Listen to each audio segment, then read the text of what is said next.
சந்தியா என்னம்மா என்ன சமையல் இன்னைக்கு?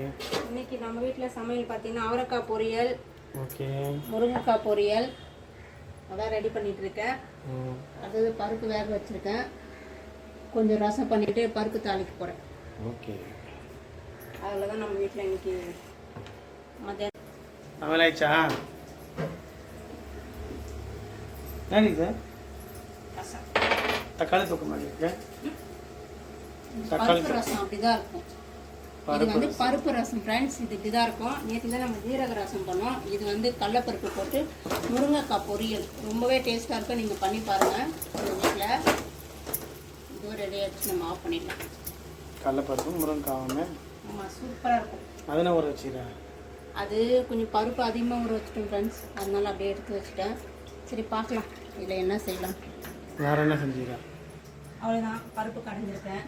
சாதம் ரெடி ஆகிடுச்சு. இப்போ வந்து நம்ம வந்து ஜூஸ் போட போகிறோம். என்ன ஜூஸ்?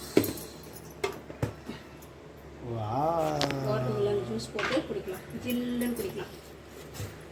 இது கொஞ்சம் காயம் வாங்கி வந்துட்டேன், அதனால நம்ம கொஞ்சம் சக்கரை சேர்த்துக்கலாம். ரொம்பவே நல்லா இருக்கும்.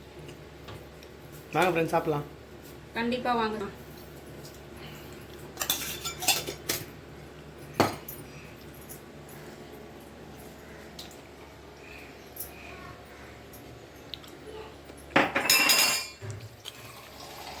சரி போட்டு சாப்பிட்லாம்.